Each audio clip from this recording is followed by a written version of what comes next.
To become an artist, you must always be moving forward and growing in your craft to learn new things.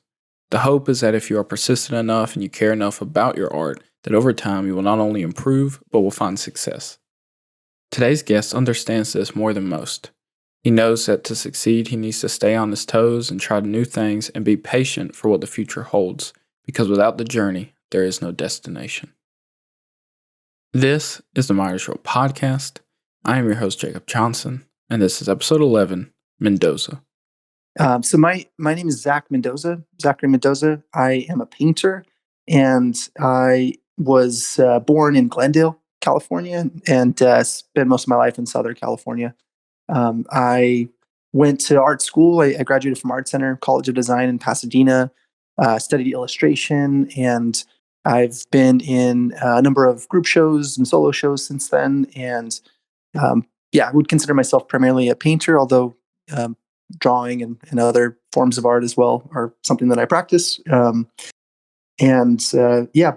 I was born in Glendale, and I again I've been throughout Southern California. And my parents divorced when I was pretty young, so we moved around a lot. I lived in Eagle Rock, and then Palmdale, which is in the high desert of California. Then back to the Valley and West LA, other places. And I've been to. I went to a lot of schools growing up, and I was always the kid in class that could draw. It was kind of what I could count on. It was a way to meet people. It was kind of a cool thing to share. And for projects, people relied on me. The projects that required art, like I remember we had to make an animal cell or a plant cell, and yeah, it was cool. I was like the top pick in that science class in sixth grade, and so that was fun. So I also had a little rivalry in third grade with this kid who could paint. That blew my mind because I never tried painting up until that point. So just throughout my life, and art has always been a constant for me. Just always something that I've done. My earliest memories are me making art, drawing dinosaurs, houses, and other various things. And so it's not something that I kind of found that I liked. I kind of always knew inherently that I wanted to make art. What are some of your early art memories? In middle school, I was given the privilege of doing the school comic book, which I really enjoyed. That was super fun. And in like first grade and kindergarten, I remember winning these little awards, and so it was super cool. Like as a little kid to get these little notes of validation from various adults about art. There's different benchmarks, I think, in all those places we moved that kind of reinforced. Okay, I guess I'm an artist. And what else were you into as a kid? Well, I loved football. I used to collect football cards, and in the process of moving, I lost all of them, or a dog chewed on them, or something. I was pretty heartbroken. But but yeah, I used to play football a little bit, and so that was fun. I was always pretty active. I think that just kind of exploring, like playing tag as a really young kid. Ding Dong Ditch as well. I'm ashamed to say that was really fun as a really young kid. Just kind of drawing, and that was always kind of my go-to activity when I wasn't sure what to do, and I was home with my siblings, had time after doing my homework and such. Just kind of drawing. But yeah, I was into Yu-Gi-Oh cards. I was into all the card games, the Pokemon when I was really young. So just normal kid stuff, I would say. Zach comes from a family of divorce, and because of this, was constantly moving around as a kid. And how old were you when they divorced? I was 11 when they divorced, and it's pretty young, I would say. I'm the oldest of my siblings, so my sister and my brother. I don't know how they experienced that time in our life, but I know that it was pretty hard for me. So I imagine it was hard for them. Sadly, it's pretty common thing, but yeah, I think that is kind of um, something I think about just in kind of my formative years, I guess. And why did y'all move around so much? Were you living with like one of your specific parents and they kept having new jobs or what was it? Yeah, it was with my mom. But my dad would always drive out to visit us, like 2 hours, which is great. But yeah, my mom's job kind of took her all over the place. She was a manager at a number of different places, and both my parents are have always been very hard workers. So they were hustling and trying to provide for us, even while separate, of course. And so that was the reason why we moved around a lot. I think her job kind of led us to different places, and yeah, and I was also I think somewhat of a parent to my siblings too at a pretty young age. So it forced me, I think, in a way to be more mature. I kind of had to figure some things out a little earlier. Um, so so yeah, so that is that that's the reason, I guess, for moving around so much. Coming from a working class family and always moving around, did you ever feel like you had to go without, or did you always feel content with what you had growing up? No, I told my mom that I always felt like we were provided for, like we had everything we needed, and I think she was surprised by that. She was like, "Oh wow," because like there was some tough months back then. It's cool. I mean, what parents do to make sure that their kids don't feel that is really amazing. She's like, we had to sell things, like all kinds of things, and just to kind of make the mortgage and all that stuff, which I wasn't aware of course. But yeah, I mean, to me, I feel like I had a great childhood. While most artists I talked to seem to be more of the video game drawing kids, Zach grew up playing football. Yeah, I played football in high school. I was so bad at it. Like I don't know why they kept me on the team for so long. I was on JV football. I was quarterback and I was terrible. I was so like I was tiny. I was like 5'2" when I first started. I got a growth spurt, but I was still small. So I was bad, but I had friends on the team, and it was fun. It was great experience, I guess, with taking care of like working out, being in shape. I think that was a big takeaway from that. But yeah, I remember the starting quarterback for the varsity team. I don't think he liked me very much. He's like, "Who's this little guy that's not very good?" Um, but we had art class together at one point, which is cool. And I got to like make art in front of him, and he was like, "Wow, this is really good." And so that was super cool. And so I just kind of in that moment was accepting of I know I'm not gonna go into the NFL. I know I'm not an athlete, but yeah, another moment of validation. Like this is kind of what I'm good at. So it's kind of a fun memory. You don't normally see those worlds like merge, really, do you?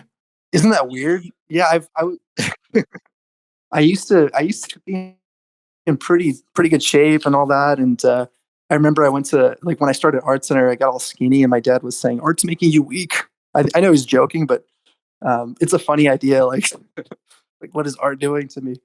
But yeah, so yeah, I can imagine there's not a lot of crossover probably. I tried to ask some friends at Art Center if they because I still watched football at that time. I don't anymore, but nobody was into the Super Bowl. Like we had to go to a ballet for my modernism class, which was crazy. My dad was asking me what my plans were. Like, am I going to come over to their barbecue?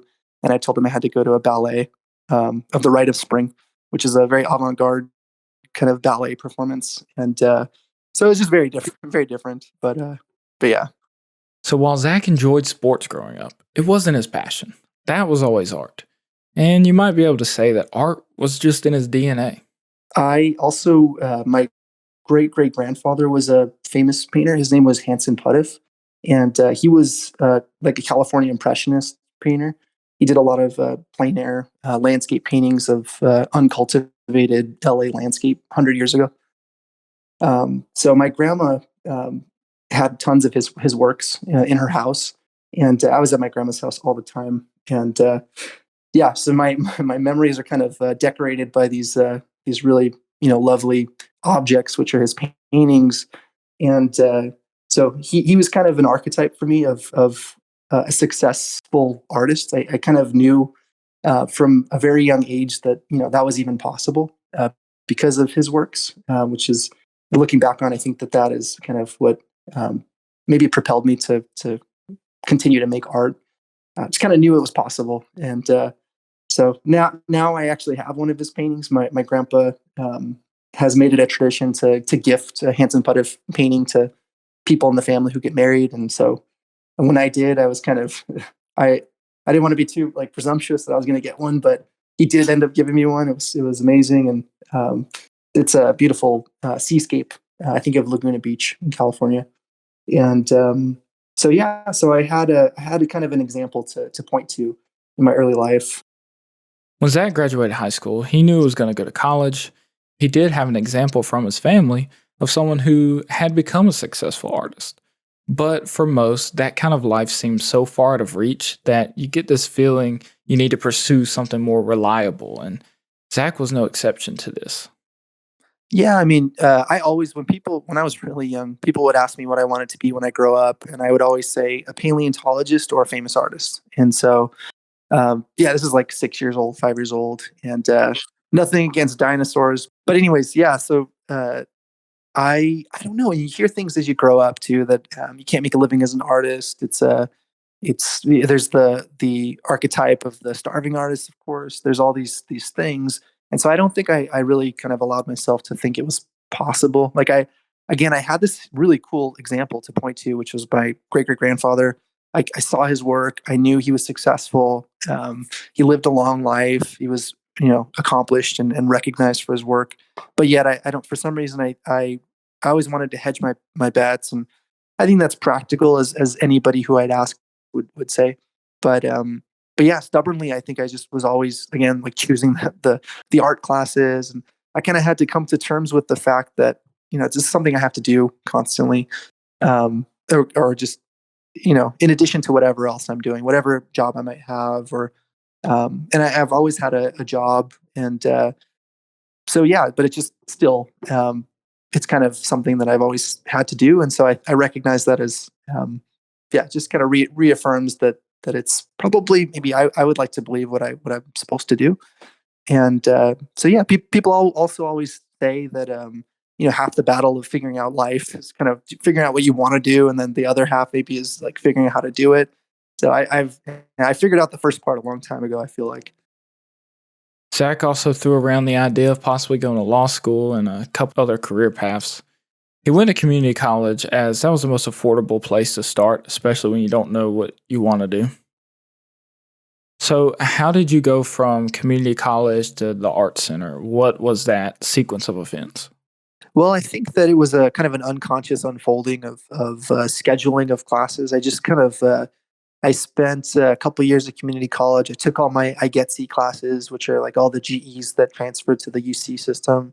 Um, I did. I was always a good student. I put in a lot of time. Had some really good classes. That actually, getting off topic a little bit, I guess, but some of the classes I had, like a literature class, has really helped inform some of my paintings and ideas about art too. I found some really cool writers like Chekhov, all the Russian writers, and Philip Larkin, the poet, whose work I really admire. So I kind of found these angles of inspiration outside of art, which I thought was pretty, which I found later was really helpful for me to produce works. But yeah, I kind of, in looking back, I kind of always thought about the those classes, especially the English classes, as fueling kind of my ideas for art, and I just still throughout it all didn't acknowledge that that's what I should be doing or wanted to do. And when I kind of checked my transcript, it was all just like art classes at the end. And after I got all the GEs out of the way, I was taking all these. I was retaking figure drawing. I was teaching like a figure drawing supplemental instruction, like after school kind of class too, which was a great experience. And so I was just kind of unconsciously kind of moving towards filling my all of my time with art there. And I think I knew what I was doing, obviously, um, but I just couldn't bring myself to recognize. I want to be serious about art, and when I did that, finally, um, I when I made that decision, it was a great feeling. Get into an art school, and just do the best you can. And how was your experience in art school? some people have that experience of yeah, feeling like art school is maybe stifling their creativity in some ways. But I didn't really have that experience myself. I think because I, up until that point, considered myself more self-taught. So I really wanted to learn how to make art, learn how to paint, learn how to do a number of things. And so I think coming in with that kind of approach really helped me. I was able to see a lot of progress. I was able to beat out that fear of applying paint. Now I'm kind of the opposite direction. I ruin things because I put too much sometimes, and yeah, and that's just how it goes. I mean, that's always I think inherently what I wanted to do. So yeah, so I think in the later classes in school, they were tend to be more creative, more open ended. I had classes with like Clayton Brothers, which was really great. I had portrait classes with Sean Cheetham, who's a great artist. Yeah, and even Sean's class I thought was wonderful and very helpful. And I learned how to paint portraits, and that was incredibly exciting. And quickly, I kind of wanted to, go beyond just representational portrait making too, and make more expressive things. I think ultimately in art school it was just it was helpful. I think that it served the purpose well. I'm grateful to the experience. And so, did your parents support you pursuing the art? And kind of what was your overall plan when it was time to graduate and leave Art Center? Yeah, they've always been supportive, and I yeah, I think they've yeah, I know they've always been supportive, and they didn't know exactly what that route looked like or what I was going to do. I mean, the term art is such a huge umbrella term, and within, I mean, in terms of professions, there's so many areas that one could pursue. But yeah, I stubbornly have always loved fine art and gallery work, and so I think my parents weren't sure exactly what I was going to do, and neither was I. But I think ultimately they supported my choice to kind of figure it out. But yeah, I mean, right after college, like after in art center, I well, in art center, I had a kind of a consultation with a couple education leads about you know the same question, like what are you going to do with art? And I remember telling them that I really admire the work of Andrew Hem. He was an example that I knew of, somebody who I met and thought was really great. I would love to model kind of a path after him if possible. And they said, well, yeah, that's very difficult. And if you do, it's probably going to take about 10 years. And so my first thought was, well, I better get started right now. I still have a few years to go, but yeah, so that's kind of how I felt. Zach didn't know exactly what he was going to do for the next 10 years to bring his vision to life, so he did what I think most people should do, and that's contact someone who has already achieved a similar goal and ask how they did it. So that's exactly what Zach did, and luckily, he got a response. And when I graduated Art Center, I still was kind of unsure. And I emailed an artist named Alex Konevsky, who is also a fantastic artist up in San Francisco. He was generous enough to give me some advice, and he didn't need to. I mean, I was a stranger, but he gave me some really good feedback, and he advised me against pursuing MFA. He said that they in his view they taught people to just paint the same way, and you'd go into all this debt, and you know you'd lose your originality. I think was his take, and then also he just said that painters paint, which is kind of a very blunt statement. He said that if you want to be really good at this, and if you want to do this, show your work in as many venues as possible, and just make it all the time. And so that kind of eliminated a lot of the other kind of variables to me. It gave me a path, and I think that was a really crucial piece of advice from him. So I'm very grateful to those words. And yeah, so I think the consistency of just making work and making art, even if it's something that you do in addition to everything else. I mean, if you're consistent, I think that things happen and your work progresses. And what was it about him that made you reach out to him specifically? It was just for that reason. I mean, I had no other. There was no clear path for what I wanted to do, which was I love Adrian Genny's work. I like how do I get my work into these large galleries? How do I make work that I'm proud of first? I didn't know who to ask, so I just shot in the dark, and thankfully he was, yeah, again, he was kind of the right person to talk to because I think generally artists are pretty generous with their time in my experience. And I was really grateful to him for those words because they really helped me, um, since I've graduated. Another thing he said was that he never viewed painting or art as a career, which I thought was interesting. It's just something that he's always had to do and is doing. But yeah, so it's an interesting kind of way of reframing the way that I was thinking about it. Um, and so I reached out to him just for the reasons, like you said, that if you really want to learn something, I mean, if there are people who you can talk to that are experts in that field or who have done it, then they're the best resource, definitely, if you can manage it. And at that point in your life, when you were reaching out to him, how were you feeling about your life and your art in general? Well, my art was starting to develop. Like I feel like I started to have some breakthroughs. My final year of college, which was really exciting because it's a really interesting confluence of emotions. Up until that point, I never thought I had a style. I never thought that I could call, like I had teachers that would refer to the phrase "my work." It was kind of a foreign idea to me. Like in college, people, instructors would ask, "What is your work about?" Or and I didn't even know how to answer that because I didn't know what I didn't know if I had work like my work. I was just trying to get good at something for a long time, and I started feeling that way. I think as a senior in college, and it's really been really exciting. That's kind of the primary motivation is just wanting to push that further always. But at the same time, there's the element of how am I going to survive in this world? I can't just paint all the time, can I?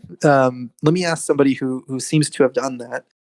I just kind of was finding it in the dark. I mean, the path wasn't really clear to me, and it's meandered. But I've met a lot of great people, and I've done a lot of really cool things. Like I taught for a bit. I've worked in university art college and stuff. It's sometimes to me kind of knowing early on what you want to do um, is enough of a motivation to kind of continue forward without having a kind of a clear path sometimes. I find your works very beautiful, and I know that some people have described them to you as being either like scary or grotesque. Do you find them beautiful? How do you feel about them? I feel like I always want to paint work that is powerful, and sometimes that can be grotesque. If or it I can understand why people might say that, or creepy sometimes. But yeah, I mean, like Francis Bacon talked about truth, painting what's true, and I think sometimes truth can be violent or grotesque, maybe depending on the theme. Of course, if it's something that is meant to be kind of I don't know, getting at the heart of kind of the human condition or all of these things that maybe can feel tragic. If you paint tragedy, it's not going to maybe look always beautiful, but it is beautiful in a sense too. So I think by one definition, yes. Like I always want to make work that I think is beautiful, but I think the conventional idea of beauty in a artwork maybe I don't subscribe to as much. And that's interesting because Hanson Puttiff, my great great grandfather, painted a lot of beautiful landscapes and fields and lovely things. And I just think my interests are just so different, maybe. But I tend to kind of when I dig deep and I try to make something that's powerful to me, it tends to be there's often somewhat of a dark element to the work. As you continue to make art, do you still feel like you're learning, and do you feel like that's important to you to continue to evolve and try new things? I I always feel like there's more to learn. I know that Lucian Freud. I think that I read a quote that he said that he never felt like a student. He always just kind of had this fortitude, self, kind of certitude, I guess, of knowing who he was and what he wanted, something like that. Um, I have always felt like a student. I think that in a sense that there's so much to learn. I'm perpetually just kind of wanting to learn more and progress. So yeah, I'm grateful for that. And yeah, got a lot to do, got a lot to make, and I think I'm always going to feel that way probably. Do you feel like you need art? Like, do you feel like you need it to survive? Like, you have to continue to make it? Yeah, I think so. It's like brushing my teeth. I mean, I can go a long time without it, but it starts getting pretty funky. It's it is difficult. It really is, and I didn't used to feel that way as a younger artist. I was so worried about ruining something. There was like this nervousness. I put so much pressure on making art when I was a kid, I think. And sometimes I would go a whole summer without drawing, when I was younger. Um, I think once I woke up to, just the fact that this is, what I do is a big part of who I am. I also recognize that I need to do it consistently, constantly, and I've also found that no matter how I'm feeling, happy, excited, frustrated, whatever the case might be, if I'm in front of a work and you're frustrated about the work and it's not going the way I wanted, if I'm putting time into something, there is a kind of a space that opens up and it just kind of reaffirms that I'm in the right place. And so I enjoy that I have that outlet in painting. And going too long without it, I think it makes me pretty stir crazy for sure. Zach is not done with his 10-year plan yet. He's still very much in the process of turning those dreams into a reality. And so, what is your 10-year plan exactly? What's the end goal? What are you hoping to achieve? Where are you going from here? I'm not quite at the 10-year mark. I graduated in 2015. So coming up on 2 years from now, we'll see. But yeah, I really wanted to get into some publications. I was able to get into New American Paintings, which was great. Still have quite a few benchmarks on my list to tackle. I wanted to do work with certain galleries, group shows, solo shows if possible, and been fortunate to have a lot of opportunities for some really cool group shows. And then some really cool unexpected opportunities for some two-person shows and things like that. So yeah, I think it was somewhat of a nebulous plan, but the through line was just kind of continually kind of making work, pushing the work forward, and trying to initiate some opportunities. I think through that process. So again, the plan was kind of nebulous and kind of tangential, I guess, or parallel to surviving in the world. It was kind of if I sold work, it was a bonus. It was nice, but I didn't rely on selling artwork to make a living. And I think that is probably the 10-year goal. If I'm being honest with myself, I would love that. That would be an amazing feat. And so any artists that have done that, I think that's really wonderful. And if it happens to take a little longer, then so be it. But yeah, just like the archetype of my great grandfather, I know it can be done, and I applaud artists who have made it work. And yeah, I think ultimately that's probably what I'm working towards. Thank you to Zach for coming on this episode of the podcast. If you enjoyed this episode, please share it with your friends and family. That would really help us grow this show and continue to produce it. This podcast was created by me, Jacob Johnson, fully produced, edited, everything by me. And it takes quite a bit of work, and I want this podcast to be not only the best quality it can be, but I want to reach even more people so that we can share these artist stories to the world and help them be seen. If you want to help me achieve this, please consider signing up to support us on our Patreon page at patreon.com/MyArtIsReal, where you can get bonus content and much more while also helping us support the show. Thank you for listening, and I will see you in the next episode.